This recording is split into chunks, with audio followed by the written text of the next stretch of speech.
Hello, everyone, and welcome to Hacker Happy Hour. I am so happy to be joined right now by the one and only Lindsay Kay. I'm Rosemary Cipriano. I am a senior content writer here at Human. And Lindsay, could you please introduce yourself? Tell us about your favorite robot. Since this is happy hour, we're going to also ask about your beverage of choice, of course. Yeah, and then we'll get into it. So, Lindsay, who are you? Tell Sure everyone. thing. So, hi everyone. I'm Lindsay Kay. Thank you so much for joining me today. I'm the Vice President of Threat Intelligence here at Human. I've been here about 8 months. Previously, I was at Recorded Future. My background is in malware analysis, reverse engineering, kind of the really technical focused threat intel aspects. And I'm really looking forward to talking with you all today. Oh, my favorite robot is GLaDOS from Portal, if any of you like video games. And I think my beverage of choice would be either Cloud Candy from Mighty Squirrel or Bunnies from Lamplighter. Wow, so perfect. Thank you so much, Lindsay. Okay. It's funny, I had never heard of Cloud Candy before until I went up to Massachusetts a few weeks ago, and my sister and brother-in-law had like packs of this Cloud Candy stuff everywhere. And I was like, all right, I guess I'll try it. It is very good. It is. It's very good. Deceivingly good. All right. Well, only because it's fair. My favorite robot, and if you joined before, I'm sorry, you're going to hear it again.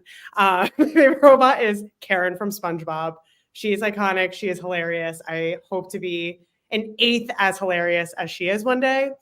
And I think my beverage of choice, even though right now I am just drinking Waterloo seltzer, not sponsored. just seltzer right now, even though it kind of looks like a Decanta Truly. But my beverage of choice in the winter is always an old fashioned. You can never go wrong with it. For those watching, if you have a favorite bevy of choice for right now, let us know. I always like to try different things. So yeah, this is great. I'm so excited you're here. Let's talk about what we have on tap for today's conversation. So we are going to be talking about some predictions for this year, specifically your predictions, Lindsay, of what you think is going to happen, what to expect from fraudsters using AI, new techniques from ad fraudsters, the future of CAPTCHA potentially, and more. And unfortunately, we do not have a single IPA on tap. So if you're logging in from Brooklyn, I'm so sorry, we have nothing for you. So first on the menu, we have the most talked about item on the list, I think, AI. Everyone's talking about it. Everyone has an opinion on it. And I definitely want to know what you think. So let's start with the question on everyone's mind.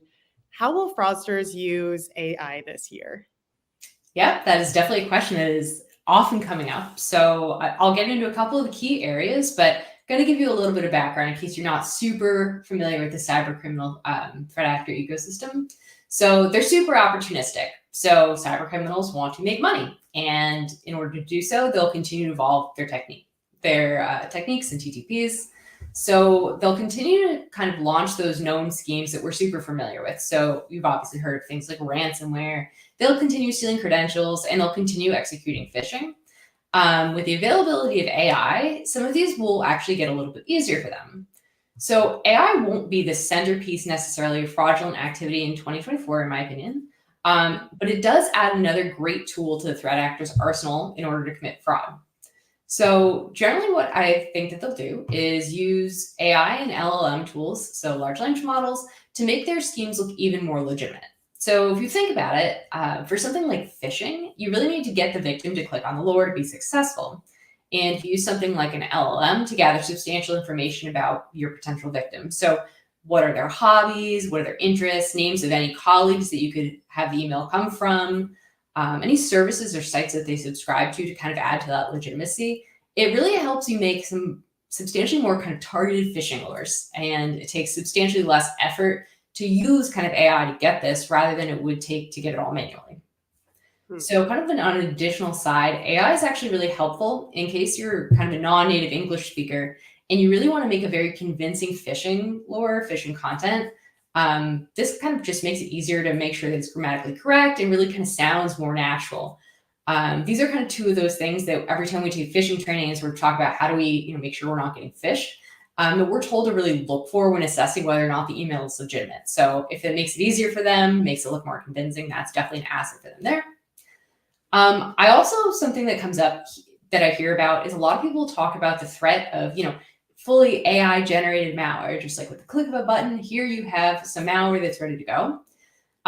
It certainly is possible that we might see this in 2024, but I really don't think this is as pervasive of a threat to date. So I'd argue that if we're looking for ways to spend kind of our time and energy, our efforts are really better spent focusing on some of the known threats that are really currently lowering the barriers for spying threat actors. So on the internet and kind of dark web and stuff like that, there's wide availability of malicious code and proof of concept for exploits that really anyone can access and download and use today without kind of that magic of AI needing to come in.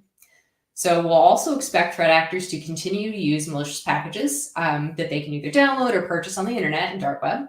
So things used to steal credentials, exfiltrate data, perform bot functionality, or erase data. So a lot of those threats that we're really familiar with. And this is something that we do see, and we're very likely to continue to see into 2024.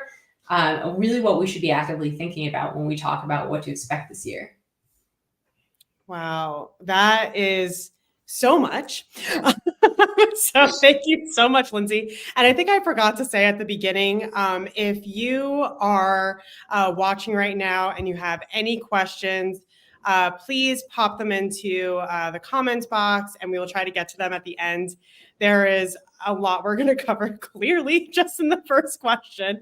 I think what made me laugh a little bit was just aspiring threat actors. This will make it easy, lowering the barrier to entry is just such a silly concept to me, but it makes sense because AI from a non-malicious standpoint is lowering the barrier to entry for a lot of people from a design perspective, a writing perspective. I've used AI to help me, begin drafts on things. So why wouldn't AI be used to make more malicious things easier and lower that barrier to entry? It totally makes sense. And if you think about it, that's a trend that we have seen before. So with the commoditization of, what's available on the dark web market. So it's you need your initial access, you can purchase that. You need your ransomware as a service access, you can purchase that. So AI is just another thing that makes it so much easier if you're not necessarily super technically skilled or super kind of in the know. You can just kind of add that into it and make it a lot easier to get started. But I don't suggest that you become a threat actor. That's not great. Yeah, no, there's definitely more legal ways to make money. Yeah. For sure. So, at Human, we do a lot with combating ad fraud. So do you think that AI will impact ad fraud at all? If so, how? So I really do think that AI will impact ad fraud in a similar way to what I was talking about before. Threat actors behind ad fraud are also cyber criminals, and they're also looking to, again, make money. So I expect that they will continue to be creative. So this is something that we definitely see kind of as we look at different sorts of kind of fraudulent apps, for example, and you sort of see them evolve a lot of their techniques as they want to evade detection, make money, and not get kicked out of different app stores. Potentially, they'll surface some of these techniques and TTPs and ideas and a little bit of code snippet through the use of those large language models. So again, here AI is lowering the barrier to entry of to the world of ad fraud. So if you want to get started in ad fraud, you want to find out what other people are doing, maybe get some existing code, kind of understand the TTPs and materials. It makes it a lot easier to kind of source a lot of that stuff rather than having to kind of go out and get all of your own sort of bits and pieces and really kind of establish that knowledge base yourself. So here at Human, one of the things that my team does is we actively are looking for what are these new techniques that these threat actors are using. So ultimately, we want to make our detection tools better. So we really want to stay ahead of a lot of these emerging threats because there really are many emerging threats and kind of these new techniques that people are using. So we want to stop them before they make an impact and harm the advertising ecosystem. Wow. Okay. So I think the theme I'm seeing here is that AI isn't going to potentially do these big things for us. They're not going to produce malware. It's not going to be an all like AI ad fraud campaign, but it's more like the little details of how fraudsters can start these fraudulent campaigns that AI can aid in. Does It that make just makes sense? it so much more accessible. So if you don't necessarily know how to kind of execute your own sort of, ransomware campaign, let's say, or your ad fraud campaign, it makes it easier to, first of all, kind of get your feet under you, find some of the tools and TTPs. You don't even really have to think too hard about, can you give me a proof of concept exploit for this CVE? And then one's kind of given back to you. So things like that, and just making it so much easier to make a lot of that phishing material, because it is time consuming having to, let's say, research Lindsay Kay on the internet, what are her hobbies, and kind of put together something that I would want to click on, right? So if you kind of use some of these things, it just kind of puts it all, makes it so much more accessible to you and quickly. Yeah, yeah. What advice do you have for advertisers who feel like they may be falling victim to ad fraud? So I would say, outside of using Humans products, because I feel like I'm here to talk a little bit about some of what we do, I would say that different things like standards that are coming out, I would say seriously consider kind of understanding some of them, looking into that. Also, so one of the things that we found very successful here is really kind of, making sure you have a dialogue with, if there are threat intel folks. So for example, have a dialogue. What are we seeing? What are you seeing? Is there anything that we can kind of work together and sort of feed off each other to make sure that we are all ultimately protecting kind of this advertising ecosystem? So it's not really necessarily about individual advertisers or kind of like different groups within it. It's like we as a community really want to make advertising fair and safe and something that doesn't, feed into that cyber criminal ecosystem. So really kind of looking for opportunities for collaboration, I would definitely say is another thing to consider. Awesome. Thank you. Anything else on AI before we jump into another big one, CAPTCHA? No, I feel like I've definitely talked the topic to death. But if anybody has any questions or wants to discuss anything further, feel Yeah, free. perfect. So, okay, let's shift gears. Now let's talk about CAPTCHA, everyone's favorite puzzle game. Am I right? I feel like this was like the year, or 2023 was the year of like the New Yorker cartoons on CAPTCHA. There were so many of them, which were excellent. It has really like gotten into the zeitgeist.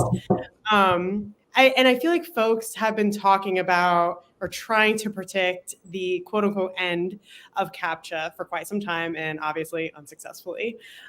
So what kind of movement do you think we'll see in 2024 in regards to CAPTCHA?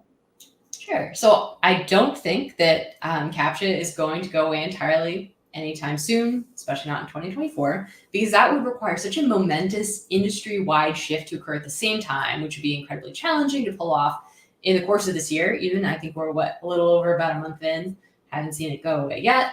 And that also requires all of the organization to have access to those same tools, the budget, the personnel to really make that happen. So I don't think CAPTCHA is going away anytime soon this year. That said, over the next few years, what I expect we will see is we might see a gradual shift away from CAPTCHA by maybe some companies. So think something like a major, well-resourced group who really has kind of the ability to. They might try some novel solutions to the problem of, is this person using my site real or not? They might use things like either homegrown techniques, any sort of emerging technologies that kind of come out in the space. But it's really hard to say specifically who, when, or how, because this would be kind of a very substantial effort and require some new development of technologies. So we might see a layered approach to authentication. So consider CAPTCHA being kind of one component among other technologies that are used. So not just having CAPTCHA, but having different things layered on top of each other to really sort of approach that problem. Users of the site may or may not kind of see a lot of these technologies that are operating under the hood. So maybe you're saying, yes, we're still using CAPTCHA, but there really kind of are other things happening in the back, really because you're trying to protect against bots and not make it super obvious to people, kind of all the stuff that you're going through there. I believe there really is no huge impetus for everybody using CAPTCHA today to universally switch over to something new immediately. So at least for the near future, we're probably going to see people continuing to use CAPTCHA, especially many of those online sites. But, 2024 is still young, so we'll see what happens. Only a month in. January was only 3 years long, so you never know. Do you think because of this, so we see that like CAPTCHA's really not going anywhere, maybe might be phased out, or other capabilities might be layered on top of it. Do you think fraudsters are going to change how they approach attacks like account takeovers and account fraud?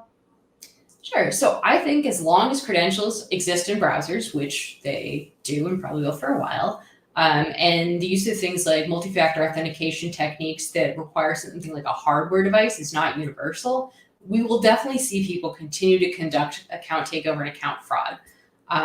It's definitely not going away as long as it's making them money. That said, I think some of the biggest changes in TTPs that we'll see and will continue to see will be in two main areas.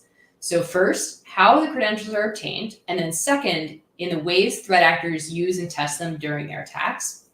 So starting with obtaining credentials, generally what threat actors will use is stealer malware. So some popular ones you might have heard of are Redline or Vidar. There are others as well.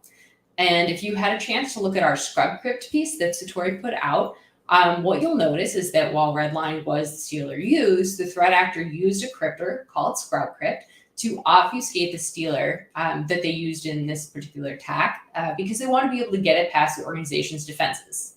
So what we'll likely see is that actors will be using this stealer under kind of the hood, but we'll see that they need to, again, evolve their TTPs, use new and updated tools because they want to be successful in conducting their attacks, not get detected, and then kind of as we as defenders start to see these things, we will protect against it. So it's effectively that cat and mouse game there. So what do kind of these new pieces look like? So new and updated cryptors, different package software. Potentially we'll see new stealer malware, any sort of new method of deploying the stealers. So again, phishing will continue to be something that we'll see, but lures will always change. Will they package them differently? Probably. Different types of game mods or free software, generally what we see. So we might see them kind of evolve how that looks, but as long as it's working, they'll probably still use it. And sort of that second piece that I mentioned is we'll likely see some changes in the ways in which threat actors actually use these credentials. So whether they're doing something like testing them prior to selling them or using them in their credential-based attacks like ATO. So something that we've seen that remains popular that I think people are talking a lot more about right now is the use of residential proxies to really obfuscate where traffic from these attacks is coming from. So instead of kind of using the malicious, or instead of the traffic definitely appearing malicious, it looks like it's coming from somebody's residential address. So these are, hung IPs that, threat actor can buy access to and then use to conduct their attacks. So it makes it a lot easier for them to blend in as a real person. And then we as defenders are seeing these IPs that aren't necessarily definitely malicious because it's not like, yes, this is coming from the data center, easy to detect, easy to block. So it really makes it harder for us to kind of detect that and makes it easier for them to blend in. Mm-hmm. And here, I know I said I was done talking about AI, but AI can also come in. You'll never be done talking about AI. Yes, we're never going to be done. So AI here could potentially be used if the threat actor wanted to automate identification of like where a residential proxy should be coming from.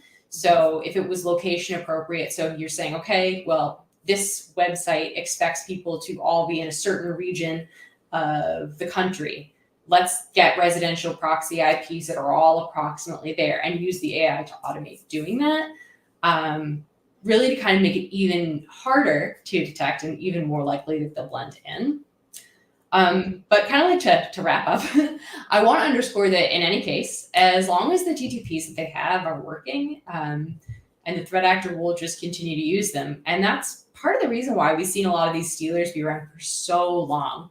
And tools like Cobalt Strike, which everybody I think is familiar with, remains extremely popular because it has been so successful and it just keeps working.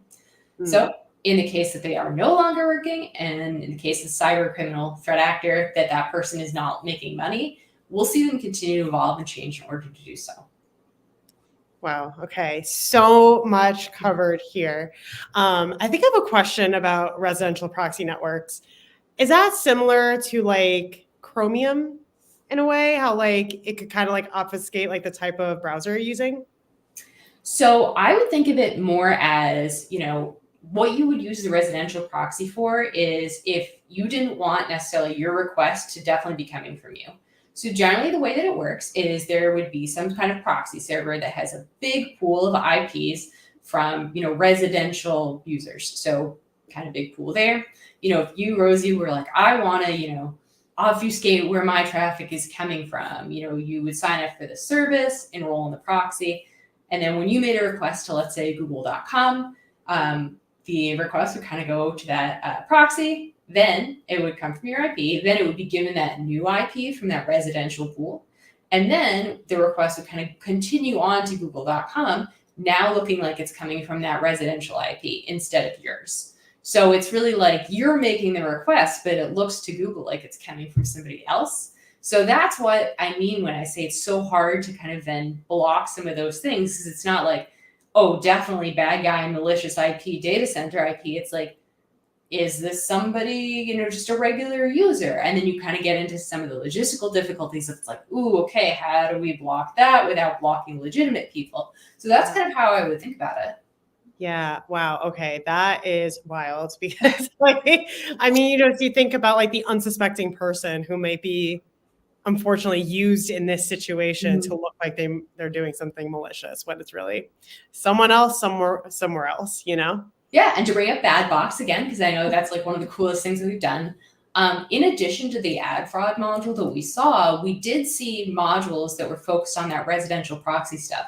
So in case you're not familiar, Bad Box was the story of kind of the Triada malware, backdoor in some of the lower cost, kind of effectively white label Android devices. And what it did is it had, unsuspecting users being victimized by ad fraud. We call it the Peach Pit campaign. But there was also that residential proxy module. So that user's device enrolled in the residential proxy kind of network. And now their device, their IP was made available to somebody who wanted to purchase it for residential proxy use. Wow. It really is. It's kind of like how all these threat actors are using, they have their bag of tools and they're like, okay, which ones do I want to use today for this thing? They have all their makeup brushes. They just don't know which one to use. Yeah. And there's just so many things out there. And back to AI, now it's a little bit easier to start finding the ones that you need. So picking out those brushes and some blush and some mascara, and you have a full face in an hour. I'm sure some of them or people who are watching this right now are like, wow, I did not think that hackers and makeup would happen in the same conversation, but here we are. Yeah. Okay. Now, this is a bit of a surprise menu item. You can only ask about it, and that's how you find out about it. But the big game is coming up, aka the Super Bowl. And I remember last year, your team uncovered a massive attack that was targeting sports betting apps. The Satori team dubbed the attack Capra, and Capra attempted 49 million logins on one of our customers' platforms. We were thankfully able to stop the attack, but it does beg the question, do you expect a similar style of attack leading up to the Super Bowl this year? Sure. So while we probably won't see this exact same attack repeated, because potentially now we're on the lookout for it, things like sports betting apps and sites are really going to be in wide use during the Super Bowl and the weeks leading up to it, which makes it a really appetizing kind of target for cybercriminal threat actors. So if you generally kind of look at how we see threat actors target these sports betting sites, it's largely things like credential stuffing, ATO phishing, and then the use of other types of kind of more specific bots here. So automated betting bots. So it'll kind of look for a bet that you definitely will want to take, bet that. Bet finders, so looking for appetizing bets, or any sort of lineup optimizers, in case you kind of play along with that. And the reason that during the Super Bowl is such an appetizing time is because so many people are going to be, legitimate users logging in to their sports betting sites and kind of using it there. There's already a lot of traffic.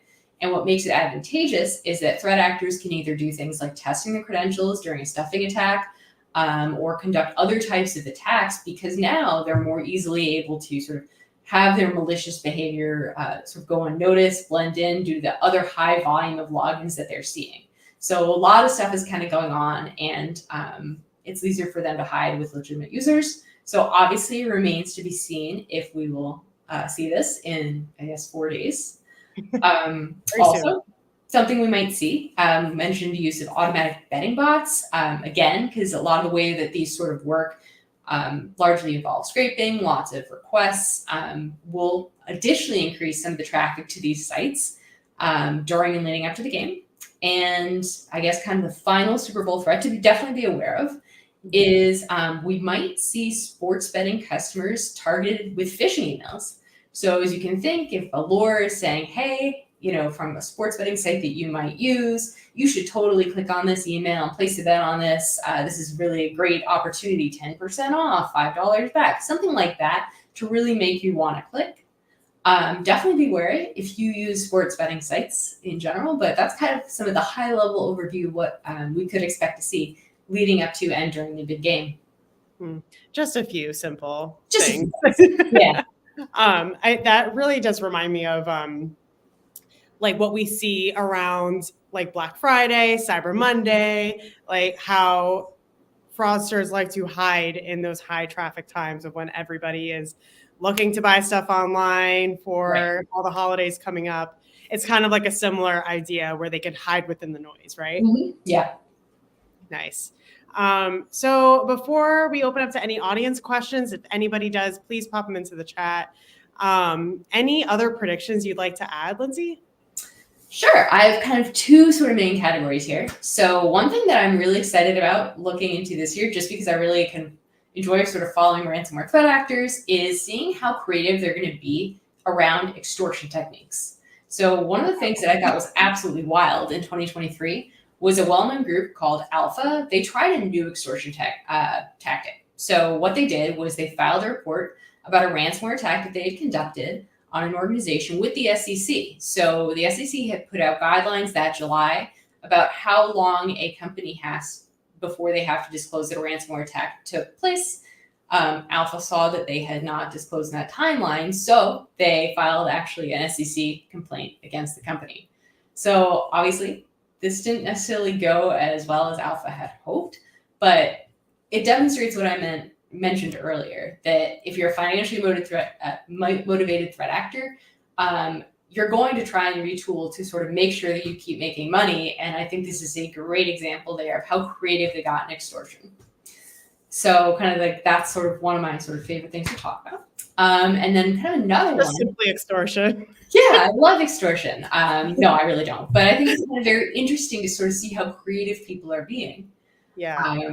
So I guess kind of on that second vein, another prediction I want to share is that I think we'll still continue to see conversation around the idea of supply chain security, especially as it relates to things like smart devices and the ramifications of attacks like the Bad Box campaign that I mentioned earlier that Satori reported on last year, primarily as a result of the Biden-Harris administration's cybersecurity certification labeling program for these devices.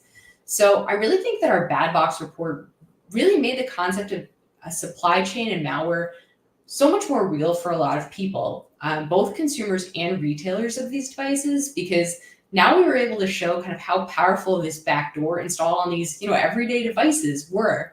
And like these were devices that virtually anybody could actually purchase from a variety of retail sources online and stores, different things like that. And then you really can't tell that anything is wrong with it without deeply investigating kind of at a technical level that they were backdoored. They just kind of look and feel pretty normal to you as a user. So that, I think, coupled with the letter that the EFF wrote to the FTC that actually used humans research as evidence for the need for retailers to act regarding a lot of these infected devices really does indicate that many people across a variety of industries, government and consumers, are now watching this and paying attention. So as a result, I expect in 2024, it'll be a really interesting year to see sort of how consumers and retailers react to this and other things, and what conversations we'll start to see around sort of smart devices in relation to cybersecurity, and how we as consumers can be protected, and how retailers and others can help. Awesome. Back over to you. Yeah. Just simply some couple more very smart predictions. That is very interesting. The supply chain piece of this and having these devices on actual retailers.